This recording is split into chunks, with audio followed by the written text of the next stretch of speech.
María Acaso. Ha sido descrita como una de las actuales líderes en España y América Latina dentro de la denominada revolución educativa. Es autora del libro Reduvolution, Hacer la revolución en la educación. También es coordinadora de la Escuela de Educación Disruptiva de la Fundación Telefónica. Es directora general de la Asociación Pedagogías Invisibles y profesora e investigadora especializada en el área de educación artística en la Universidad Complutense de Madrid. Ha compartido sus ideas en espacios como TEDx y ha trabajado con algunas de las instituciones más prestigiosas del mundo, como la Universidad Autónoma de México, The School of the Arts Institute of Chicago, Harvard y Stanford. Con ustedes, María Acaso. Buenas tardes, ¿qué tal están? Good afternoon, how are you? Yo les voy a hacer trabajar mucho. I'm Vamos a going hacer la to conferencia entre todos. make you Y lo work primero que voy a hacer es hard. una We are all pregunta. going to, well, Y es que si hay do alguien en this esta sala conference. And the first que no question haya is, if there's visto nunca someone nevado, that have puede ser never en su variante de nieve real o en su variante seen de nieve the snow, artificial o en su either it's variante de nieve artificial en una snow, película. natural snow, or snow ¿Hay alguien que no in a haya visto film ninguna or de a estas tres picture? cosas? Is there someone that ¿Sí? have never ¿Qué? seen one of these three things? Who? Ahora no se atreve a levantar la mano. Okay, maybe Bueno, you don't dare to raise your después de hand. esta pregunta, que la Well, rescataré al final de la conferencia, Yeah, we'll go vamos back a to this empezar. question at the end of my conference, but let's begin. Aunque esta semblanza ha sido muy buena, quería también al Even principio explicarles un if poco the quién soy. CV has explained Como myself también decía quite la a semblanza, little soy bit, profesora en la I'm a Universidad teacher Complutense de at Madrid, the pero es interesante que Complutense sepan que soy Madrid profesora University, en la but I'm Facultad de also a Bellas teacher Artes. in Y the desde las artes visuales es arts, donde he llevado la and from educación. visual arts is Todas las where cosas que les I voy a talked proponer about hacer, education. All las things hago yo I'm en mis going to clases. propose you, Y por ejemplo, I yo soy take esta them que to estoy my aquí con la classrooms. careta de I'm this pájaro. one with the Este ha bird sido el mask. método que hemos And elegido mis alumnos this y yo is the el año method pasado that para my llevar a cabo un students and proceso de evaluación. myself chose Es una last year entrevista for acting. And this performativa is a en la performative cual negociábamos interview un poco la nota, where, pero evidentemente well, una we were profesora con una giving careta de pájaro no da information, ningún miedo a la hora de but evaluar. if you're using a mask, there's no threat. Además, coordino la Escuela de I also Educación Disruptiva, coordinate the que School se of lleva a cabo Disruptive tanto en Madrid como aquí Education that en takes place México. here in Y es Mexico un and in espacio Madrid. para This is a compartir space con for futuros sharing with profesores future cómo llevar a cabo teachers el cambio de paradigma en the educación. change of Esta es una de paradigms in mis education. clases, This is en one las of cuales my normalmente nadie lectures está where we sentado are y atendiendo y tomando regularly apuntes. moving también, como instead la of semblanza ha taking dicho, notes. formo And parte de un colectivo que se llama I'm also Pedagogías part of Invisibles.com. Esta parte del colectivo siempre lo invisiblepedagogies.com. digo This porque me part parece muy is interesante, sobre todo para from los the futuros collective, maestros y from the maestras, commons, pensar because que a lo for mejor no future solamente pueden teachers, trabajar en una well, it's escuela, better, sino que se pueden it's best juntar for y them hacer to unas know if empresas. they Entonces, can Pedagogías Invisibles have es un different ejemplo de options, not emprendeduría only en el sector de working at a educación. school, but Por eso les it's invito a running que en la entrepreneurship página la in consulten. different areas. So please Y visit por our último, antes de webpage. empezar, les comparto mi blog, Before starting my blog is y mi Twitter, mariaacaso.es así and como at mi último libro, María Acaso. Revolution, To hacer la Red revolución en Revolution, la my educación, book is to que make espero que dentro de revolution poco in esté the disponible en educational México. area, and I hope it will be pretty soon Vamos a available empezar for a Mexico. repensar la Let's educación. start Y para repensar la rethinking educación, lo about primero que hay que hacer es education, and the irse first fuera de thing la we have to do is Entonces, go yo les voy a poner una serie de beyond the imágenes education. I'm going y to vamos a give you reflexionar un certain poco todos images, nosotros and we sobre are estas going to imágenes. analyze and reflect upon them. Vuelvo a preguntar, ¿hay alguien en esta sala And que I no conozca ask, esta is there familia? someone in this room that does not know Todo who el this mundo sabemos family esta familia quién is? es, We ¿verdad? all know Pero es que who sabemos they cosas are. increíbles de esta familia. But we do Por know ejemplo, incredible ¿cómo things se about llama la this. hija mayor de esta familia? What's the name of the oldest daughter? Lisa. Muy bien. Lisa, right. ¿Cómo se llama What's el the dueño del name of Badulaque? the owner of Badulaque? Apu. Todo el mundo lo Apu. sabe también, ¿no? ¿Cómo se llama el director del colegio? And the school Skinner. director, Y ahora voy a hacer Skinner. una pregunta de And matrícula another de honor. question. ¿Cómo se llaman las hermanas What's de the March? name of the March Selma y daughters? Patty. Selma Es and Patty. increíble. It's Todos ustedes saben incredible. más de la You familia all Simpson know que more from probablemente de la Simpson familia que family vive en la than casa que probably tienen the al lado. family that you have next to your house. Entonces, So, esto es porque vivimos en un this is mundo de because we hiperrealidad. live in a Un mundo donde las hyper-reality imágenes world, nos dicen a veces a world muchas más where cosas images que la speak more sometimes than the reality itself. And this is part of the reality that we live in. Another realistic is their hyperconsumption. This image that we have here, it's a very shocking image. It's a real ad campaign that is alluding and touching all problems that we're facing as teachers and professors. It's the hyperconsumption that is all around us, and it's also supported by images. It's terrible when I talk with an adolescent and they say that what they like the most is shopping.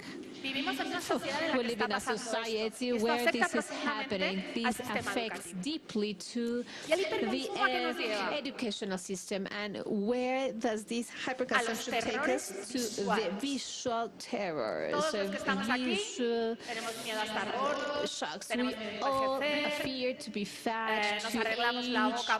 We pay large amounts of money to the dentist, to other doctors. So we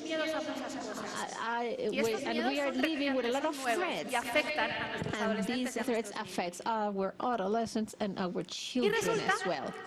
And it happens to be that in the whole sector, we find out that the three institutions that used to be in charge of education, family, church, and school, now they have lost their educational power. Who are teaching and educating children's media, the media, communication media. And I chose one example, Disney. You've realized it's not that I like Disney too much. However, it's important to reflect upon it. This image that we have here showing us a lot of things. It's not only for entertaining purposes. It's sending us a lot of messages. The romantic love message where, for example, women have a determined role, that it's to wait for the prince, right, or your perfect night. But this is something that has to do with this type of images. These four factors that we've seen live together and coexist in a very dramatic world, where schools, kindergarten, universities have become in places that potentialize the depth of the passion for knowledge. And this is terrible. This is a drama. Those places where we created for people to acquire and to get knowledge have become in places where they're killing passion for knowledge. At the beginning of this conference, Salvador Alba said that children in early stages have a high creativity level, and after studies and after creativity decreased dramatically. And what is decreasing the creativity of our children? Schools. And this is the whole drama. Everything has to do with what I call the bulimic education. All of us that are here, we've prepared for an exam, we have consumed information, we have vomited and puked in an exam, and after the exam, all that information is forgotten. This is a learning process? No, it's just a certification process. University right now, it's a manufacturing site for certifications. We study for certificates, but not for learning.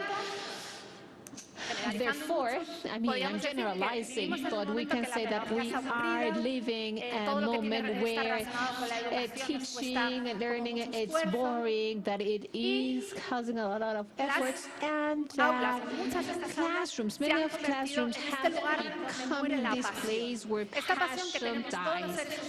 These passions that every human being is born with, is killed when attending to school. I need to say that I was a teacher that was killing passion of my students because I was using methodologies and techniques that were based on only passing an exam. It was not until 2011 when I met him, and I don't know if he's sitting down in this room, but he's Alejandro Pisitele. Alejandro con dos ideas clave que quiero compartir con ustedes. Help me to get in touch with two ideas that I want to share with you. The idea is, Luis Sabater, it is an idea, a wonderful idea that says knowledge will not arrive if it's not summoned by desire. This means that knowledge is deeply tuned and aligned with passion, desire, pleasure. If we don't desire something, it will never be part of us. And another key idea that Alejandro stated is that as professors, energy should not be only posed in what we transmit and convey, but in the architecture of its transmission. It's different. This is a whole advantage. For example, right now I'm talking about Alejandro Disitele, and what's the transmission architectures that I'm using is absolutely vertical, traditional. A little bit bizarre for a Congress of innovation and education, but it would be very difficult to change the architecture, right? However, I think that this is a sentence that I would like you to keep in your mind, bear in mind, please. And how they call it, because sometimes it's more important the how more than what they're doing and saying. Okay, once I analyze this sentence, I realize that the most important thing as professors is not the gap of contents, because many contents can be found in Google, but it's the methodological gap. This is what we need to face as 21st century teachers. In this methodological gap, I need to state that methodology is only one part, but it's not the whole. And I also need to say that these methodological gap need to consider to erase the boredom and to recover passion. So we now need to work with sexy pedagogy. This sexy pedagogy doesn't mean that teachers must be good-looking and handsome, but it needs to be something that provokes this excitement towards knowledge. To share with you how can you take this sexy pedagogy to your classrooms, we are going to talk about 5 micro-revolutions, 5 things that you can put in place tomorrow, and you can, get to the methodology change that we are all willing to do. The first thing that we need is to customize or tailor the process of teaching and learning. Now I'm going to start posing questions. I would like for 3 of you to tell me anything that you think you learn in your schools. To read, to sing, to dance. One more. Okay, maths. Multiplication charts, for example. Sing, dance, and math charts. Okay, if I ask these to all of you, you know 3,500 different answers. Why? Well, because it happens to be that what teachers teach is not what students learn. This means that nobody in the school learn the same things in the same way. Because in our interior we have the subconscious, and this always breaks down the whole process of information in such a way that everyone learns differently. Here we have information, on the other side we have knowledge. What is the bridge between these two things? When we transform information in knowledge, when we put it into our muscles, well, we create like a fabric. That fabric is different from people to people, and even the people will have a different fabric in different moments of her life.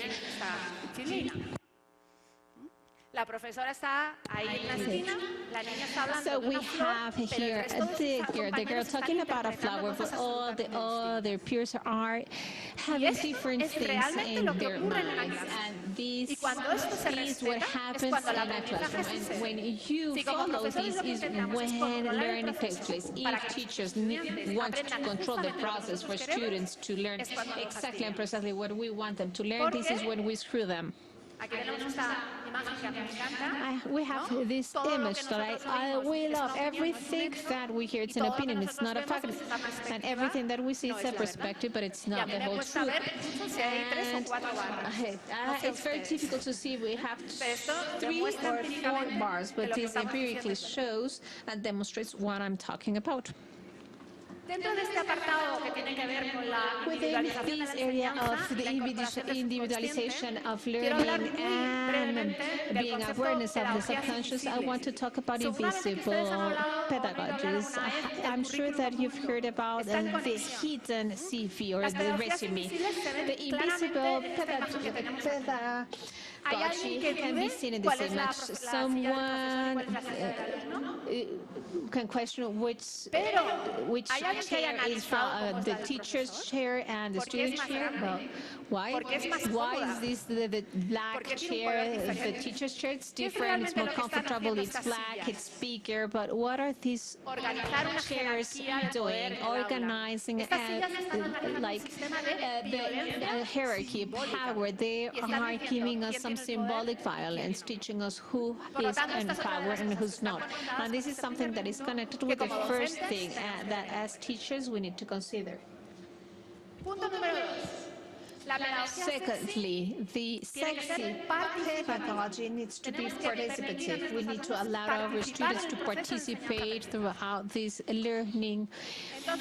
teaching learning process. Here I'm going to show you a video that was recorded in a museum with adolescents. They are not happy with this visit because a museum for them is boring, but let's see what happens.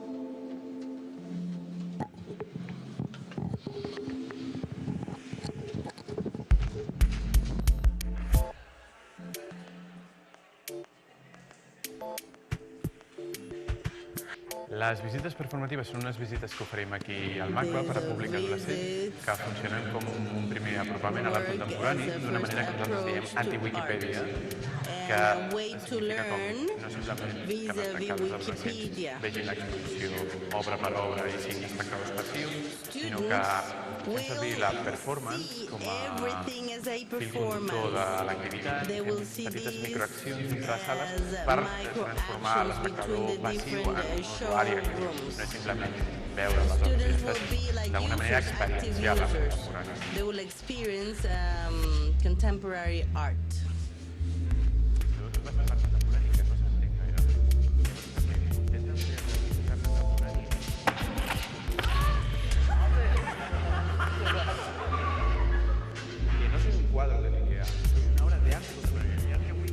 I am a work of art. I am not just a paint. You're part of the work of art. You're within the work of art. I'm an artist. That's important. Things that we do are strange, and that's why we're afraid of them. But we should not be afraid. We're interested about the usage of performance because it's an artistic language which is amazing, makes people learn while having fun. They talk and they express different discourses. So this enriches the visits to the museum.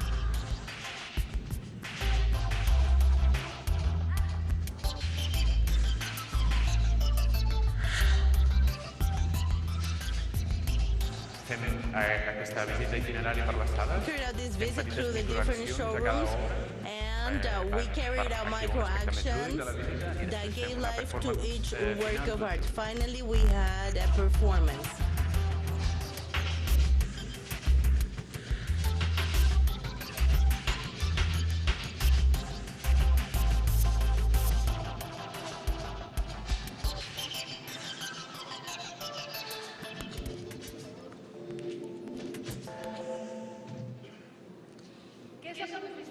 What have we seen throughout this tour?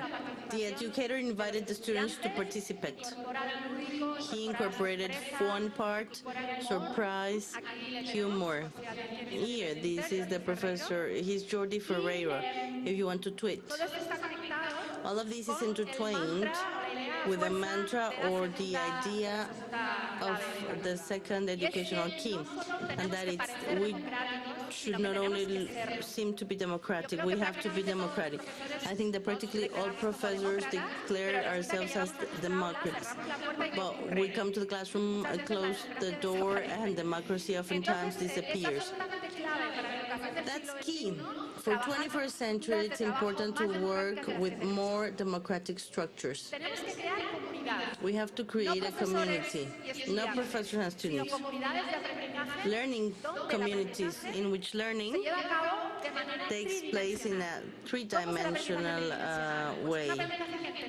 Three-dimensional is where we have a flow, communication from the professor to the student, but there's another flow from the student to the professor, and of course, extremely important, from a student to another student. These are the three flows that take place.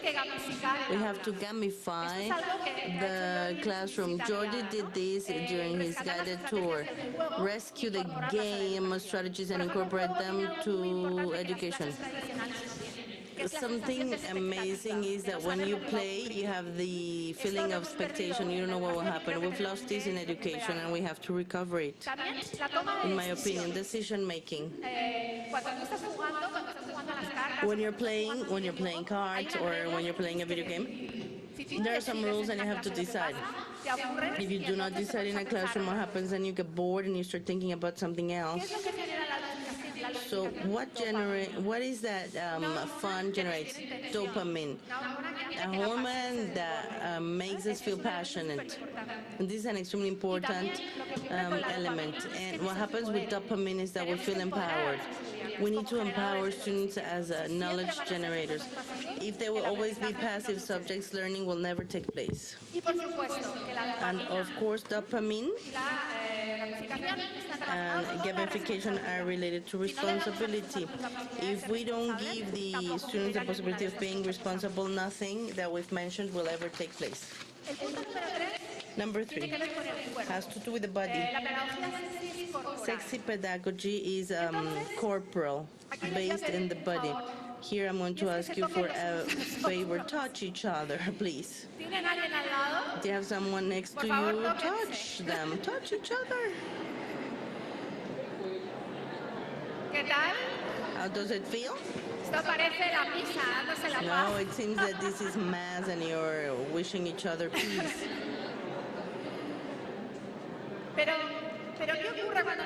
But what happens when we touch each other? That you connect with each other, you get to know each other. You do it for 3 seconds, but you can do this in many other ways.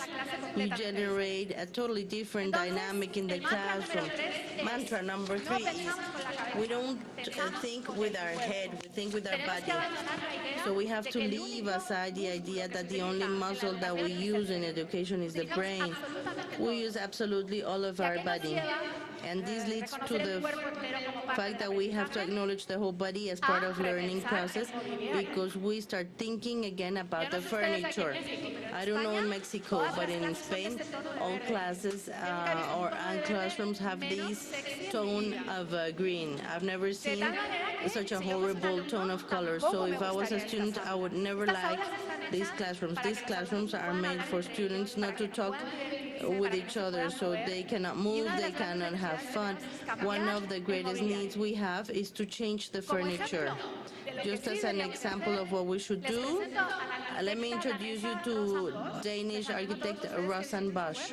Visit her website. She's an architect revolutionizing the world of learning. This is one of the schools that Rosa transformed lately.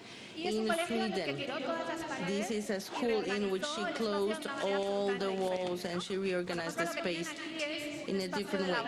They have a lab here behind a kitchen. Next to it, they've got some different stools. Children spend the day here, and they do many different things here, and they change the corners, but they never leave the space. These children receive a laptop, and they work from those laptops. They asked Rosanne for places in which they could focus and get isolated without losing visual reference. She designed these spaces like a cave.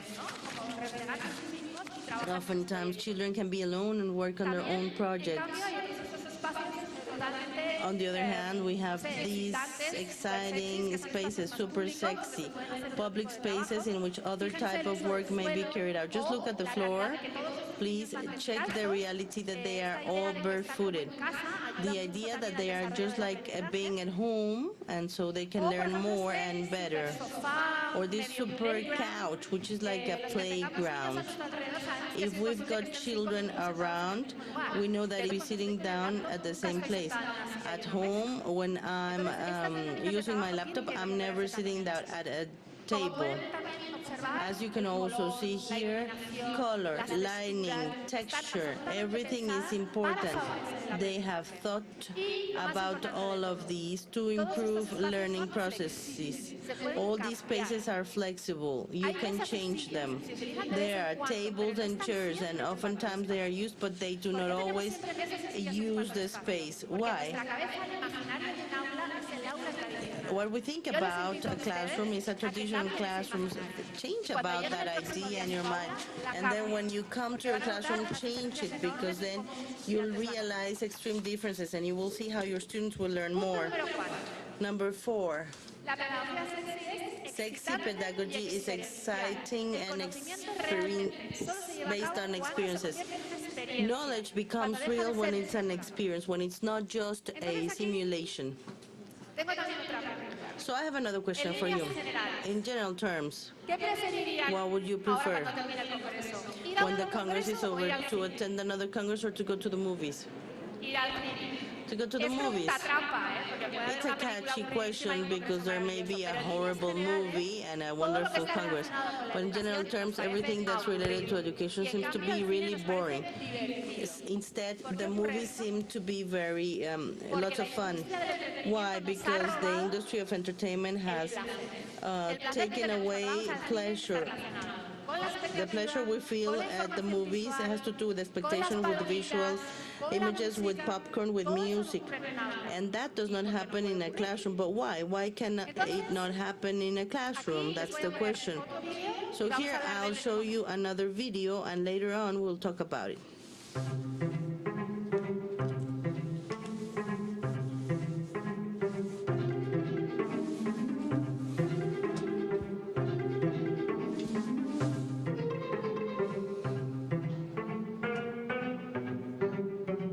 Ha aparecido una nueva raza de visitantes aquí.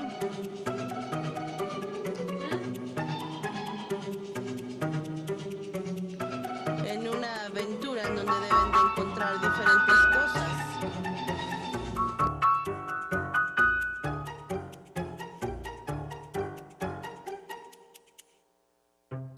Un tour de una cucaracha en un espacio dedicado a las ciencias.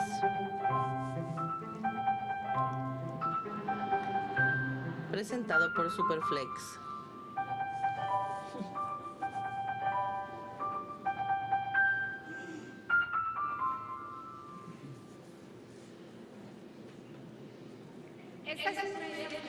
This is a fantastic idea. The Museum of Science in London, nobody enrolled for their guided tours. So they decided to hire a group of artists known as Superflex. They design a learning experience which is totally different. What they do is the following. People that go there for the tour are disguised as cockroaches. They visit the museum at night, and then they see everything from the viewpoint of cockroaches. So when they come to a car, they say this is an element that human beings use to transport themselves. So I think that this is super sexy. It's an experience that's amazing for people. It involves many of the elements we've mentioned as being something that we like in education. Basically, it involves everything that has to do with the fourth mantra. I don't want to waste my time in studying, because what I want to do is to learn. And how do you learn? I'm sorry, I have to stand up here. Learning is sexy. If it's not sexy, you don't learn. This is very, very important. So, all of these elements are around sexy pedagogy that have to do with the term longing. You find something for the first time and then you have adrenaline. A little bit, because you're not prepared for that. I think that in classrooms we need this sense of longing. So longing would take us to move from descriptive to narrative. Think about you explaining what a cephalopod is. Don't you think it would be great to start by showing them a squid?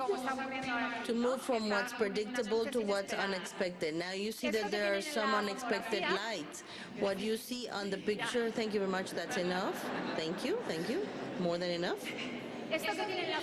What you see on the slide are some squids, material that I asked for to organize a workshop. I think a workshop that took place in Mallorca. When students got there and they saw that the material to work were skids, they were totally surprised, and it worked out well. If every time we introduced a surprising input, the class works out excellent. We also have to incorporate images in the classroom. We are used to classes having a lot of text and lots of words, but we don't have visual aids. So we have to move from text to audio-visual material. Look at this image we've got here. We all know these 5 ladies. And on the other hand, I think I've never seen anyone with a waist like their waist. But this is a very powerful image that we could take to the classroom and rebuild it. Everything that has to do critical thought is very interesting. From this image, we may cover every single aspect of the curricula. Besides traditional images, one of the things that we have to include is contemporary art. Here I introduce you one of my favorite artists, Dina Goldstein. I recommend you to visit her website, dinagoldstein.com. And she's got a series called Fallen Princesses. And she finds out what happens to Disney princesses 10 years after they married the prince. As you can see here, what's no what thought is not what she found in real life.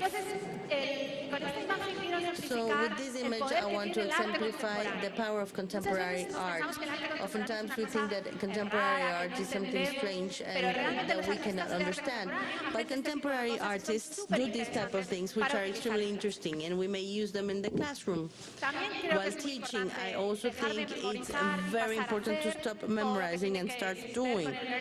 Everything that has to do with learning by doing and working with projects. Just as moving from contemplating to experiencing and from text to oral material.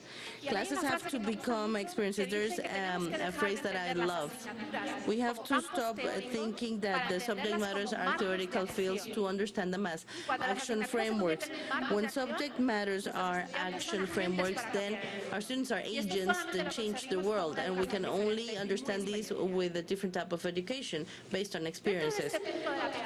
Within this subject matter of sexy pedagogy, everybody says, oh, that's great, but where's the effort? Where's discipline?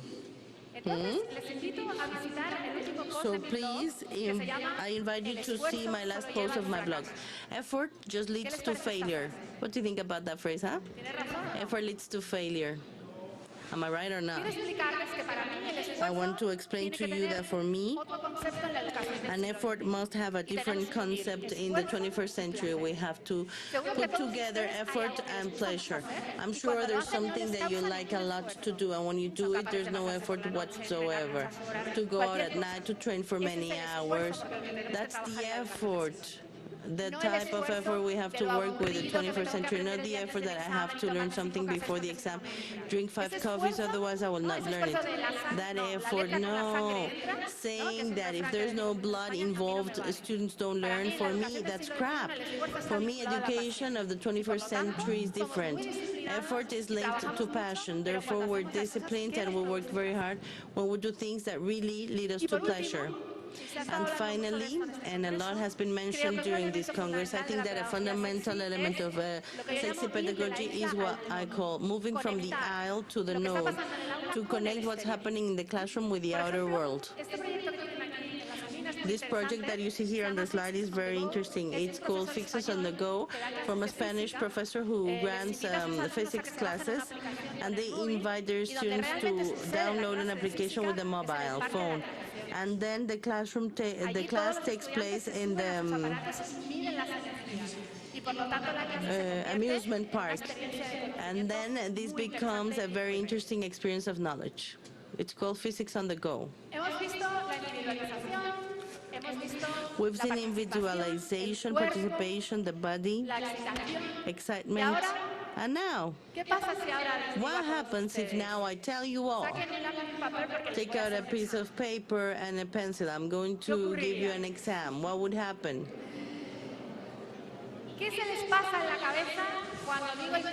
What comes to your mind when I use the word exam? Fear, evaluation, assessment. Most probably you're a professor. As students, judgment,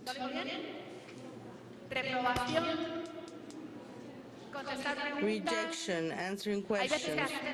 Oftentimes people tell me vomiting, fainting. Truly, the subject matter about exams is extremely negative. Nobody has said learning. Exams avoid learning. That's why in subject matter number 5, the mantra would be that we have to move from an education focused on evaluation to an education focused on learning. How is it possible that we have an educational system which is not based on learning? It's crazy. It's aberrant. But we all contribute to that. We all apply exams. We all have controls. And I think that we truly need to change that. But how to do this? Well, we have to be disruptive. Have to look for different formulas. What I do with my students is the following. When I finish a seminar, I use an assess party, because after being with them for 6 months, it's horrible to say goodbye with an exam. So we organize a party. And in that party, we have different things. We eat, we laugh, we have fun. And then on the right-hand side, you see that I'm outside with one student. When I'm outside, we have pre-form interviews, and we negotiate the grade in the following way. Say, okay, you've been in the class, you've participated, you think 9 is okay? Yes. That's it. Bye. Because the grade is not the core of my subject matter. The grade is just a consequence. We need to move to the next level. But the grade is not the core of the subject matter. Another thing I do is I always have a logbook of the subject matter to know what's going on. I want to know what's going on, and my students need to know what's going on. Doesn't mean to sanction, to punish, or to scold them. And finally, lately I'm working with a very interesting concept which is known as creative evaluation. How could we evaluate with systems which are not numericals? Why do we grade based on numbers? Because the paradigm of science is there, deep in our minds, and we believe that figures are objective systems to measure things. In 2011, other students had a fantastic idea. They said, let's start evaluating with images. So they used Michael Jackson. When Michael Jackson had an original color, it was the best grade. When he was brownish, it was an intermediate grade. And when he had nothing of his original color, that was a terrible grade. So this system, at the end of the day, is still 1, 2, 3, but it's different. For me, it was very interesting because students forgot about sanctions, about evaluations. It was so much fun. That truly seemed almost like a joke, and what happens is that they learned, and they focused on learning and on the evaluation. We almost have to close my presentation, so let me share with you that the main takeaway is without pleasure, there's no learning. Otra vez tenemos los colores y tal. Here we have the colors again. And I think this concept is very important on sexy pedagogy, in which I established these 5 subject matters. You have to individualize teaching, but students have to participate. You have to integrate the whole body in the teaching system, to carry out exciting processes and to evaluate in a different way, to truly transform our classroom into a place for passion, to recover passion that due to a series of circumstances we have lost. So here I'm going to go back to the beginning question. And I remember nobody raised your hand when I asked you if you've never seen snow. A snowstorm, it starts with a few flakes, 5, 6 falling down. We don't know if it will consolidate. And then more and more flakes fall down. And at the end of the day, too many flakes, snowflakes, and they transform the landscape. This is the metaphor I'd like for you to keep in your brain. Each one of us are one snowflake, a micro-revolution ourselves. It seems we're doing nothing or we're doing little, but what we do little by little in our classrooms become a macro-revolution. And with all of these snowflakes, we're able to change the landscape of education. Thank you very much for your attention.